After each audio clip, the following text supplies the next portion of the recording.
Fadi, thank you for talking to us. And we're looking at pictures that we're getting from Lamu County, buildings that were torched, cars as well, families in mourning. Paint for us, you're there. Paint for us a picture of what you're seeing. Well, I have moved from the mortuary. I'm now at the divisional APE commander's headquarters, and what I can see is 1, 2, 3, 4, 5 vehicles burned. One of them is what looks like a very relatively new police car, which was also here. There's another Land Cruiser, which could have been private, and 3 other private cars. So not only did they attack Mpeketoni police station, they came to the AP headquarters here and also engaged the people here. So that's the situation I can see at the moment. I am getting the impression that these people are targeting very strategic installations in the area, because the Breeze Hotel, which was burnt down, was also one of the biggest was actually the biggest in Mpeketoni.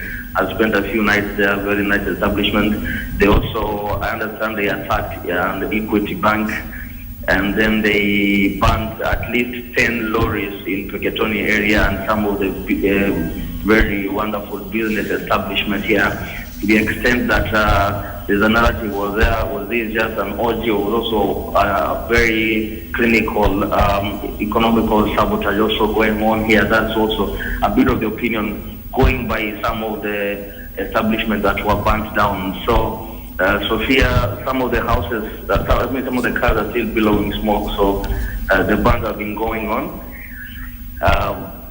A lot of security presence here in Mpeketoni. I can see the AP Border Patrol have come in here, the General Service Unit are also here, regular administration, police, GSU. The people are just standing, looking rather dazed at the entire situation, speaking in low tones. So people huddled together. The border business really not moving on, because a lot of them with their motorbikes are also parked in each of these areas. The Kenya Red Cross has set up a crisis center and a tracing center for those people who may not be able to trace their loved ones. So people are going there to register if they feel somebody perhaps is missing, so that they can be able to now find them out. Michael Yave, the regional coordinator, has told me they are setting it up so they can be able to help people identify the bodies of the loved ones that may have been lost, or actually get to know how many people are missing so that the tracing can be done. As I mentioned to you earlier, Sophia, police are still scouring the areas beside the roads, in the bushes, just to see whether they can find any other bodies or people injured that need to be rescued. Sophia. So, Fadi, as for now, then I assume the entire Mpeketoni town pretty much at a standstill in light of what happened. Nothing else in terms of all businesses closed, schools and all. Everybody's attention focused on this, right?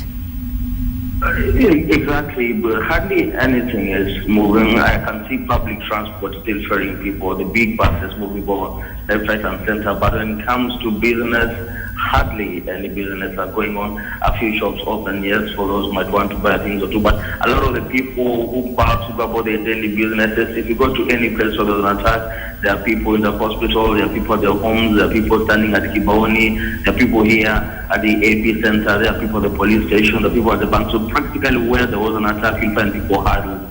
So and it is understandable, because this is not something that happens every day. I asked the Red Cross officials whether they have seen anything like this before, and they said they've been to a lot of places, but they have never seen an orgy of violence in this area, this scale.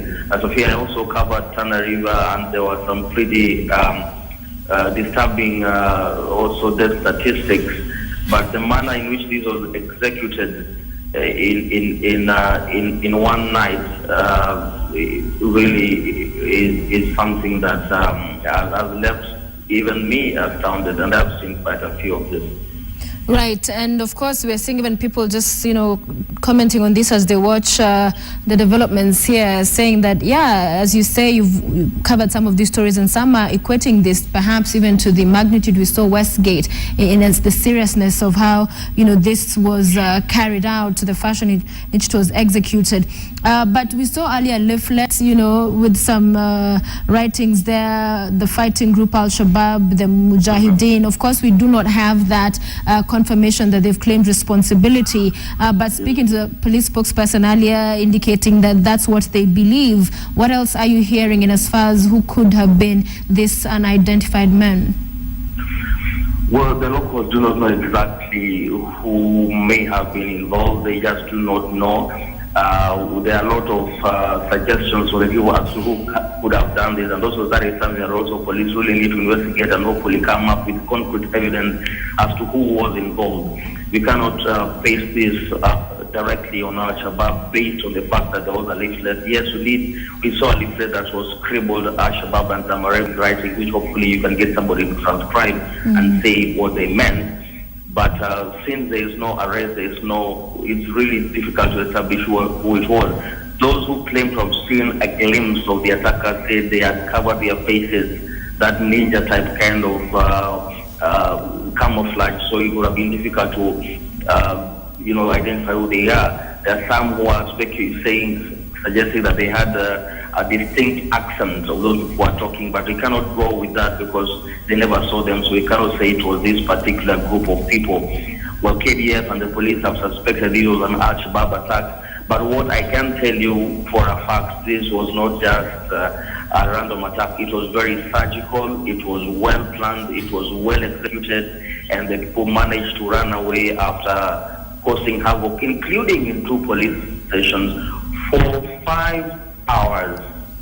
Sophia, for 5 hours. So this was not an ordinary attack. These are well-trained people who knew exactly what they were doing. It was properly targeted, and it will just be a question of finding out who are they and how were they able to execute this, and then also get away without a single one of them at least being arrested within 5 hours. Indeed, some of just the shocking details coming out from this, Fadi, the period of time they were able to carry out this massacre, if you can call it that way, the distance they were able to cover as well, the destruction they caused, and also understanding they had superior weaponry. That's also what we were hearing from the deputy governor. They were able to overpower, of course, the police officers who were in the area and who came to face them. Well, in the matter of sophisticated weaponry, that is something that will have to be established. But we do know that shots were fired, guns were used. Ballistics should be able to tell us through the cartridges what kind of guns they were using. We also know that they were using crude weapons because the Red Cross confirmed that some of the people who were dead were basically slaughtered like animals. Very unfortunate. But the fact that they were able to engage not 1 but 2 security installations, people who have their own guns, means that these people are well trained with whatever weapons it is they were carrying. So again, that's another angle that has to be looked at. How many were they? What amount of firepower did they have? How sophisticated was it? We can establish from the suspected escape vans that they were in 2 14-seater matatus, and those who saw those vans passing said that those vans were full. So that puts the number at least 20 attackers. We have not established that some of them were on foot. And what is most intriguing is that about 20 kilometers away from where they conducted the attacks, they left the vehicles there, burnt them, and then escaped on foot. Again, now they disappeared into the forest. This is something that even used to happen a lot with the attacks in Tana River, when the attacks would be very surgical, clinical, within a short time, and then they disappear. And this is something that also a similar narrative that has occurred here, Sophia, is that they made the attacks, then they took vehicles to move very fast away from where they conducted, they wreaked havoc, and then set off on foot to disappear to the forest. And perhaps that's why the military have dispatched helicopters to try and trace the possible locations where they were. So a lot of questions again rising if you look at the manner in which this attack was conducted. And what is disturbing is that, Sophia, in all of these attacks that happened in the coast region, there have been very few convictions or arrests which would actually give answers. Look at Tana River. There was a report that came out after a very extensive interview by the tribunal. That report is sitting in the office of the president. The report has not been released, so we do not know who exactly was behind the Tana River violence. And over 200 people, Sophia, died. There have been massive destruction during that time of the alleged MRC attacks, a lot of killings here and there. And apart from the brutalization and the arrest of the suspected MRC leaders, again, no concrete arrests and convictions done. So who was doing all those killings prior to the election time? The attack that happened previous on the night before the elections, 4 policemen were killed. About 50 people were suspected to have been involved. Who was that was behind it? Now we have these orgy of attacks in Mpeketoni, over 5 hours, at least 48 dead. Again, question will be asked. So the coast region is now having this picture of a place where attacks can happen and, answers not being sought. So in as much as you're complaining that these things need not be highlighted, but we need to ask ourselves, so who are all these people conducting all these attacks? This cannot all be MRC, this cannot be all Al-Shabaab, this cannot possibly be all, who are the criminals, who are they, and how are they planning all these attacks in our land or outside, and managing to execute it without later solid arrests and possible convictions to help give people reassurance that actually something is working. These are the questions we are asking, and they are questions which are really justifiable, Sophia. Indeed, very well put for the key pertinent questions there that come from such an incident. And Kenyans will be watching this and looking at this and wondering how long and what will it take, for real action to be taken to deal with what seems to be a situation out of control. The government, the security agencies also really needed at this particular point to act decisively. And as you rightfully highlighted there, that it just seems, unfortunately, that in the past when we've seen this kind of attacks and many people's lives taken, killed, and also property destroyed, it goes, questions are raised for a little bit and then it becomes just one of those stories we talk about. We count it as a statistic and really no answers coming out of the same. And as we watch this story, we hope the pressure can be kept up to ensure we do not have another one like this. But Ferdy, thank you for talking to us. We will continue to watch this, and as you get any other developments, we are on standby to talk to you as you paint for us a picture, even the picture as you see it on the ground there in Mpeketoni town for us. And in case you're joining us this morning,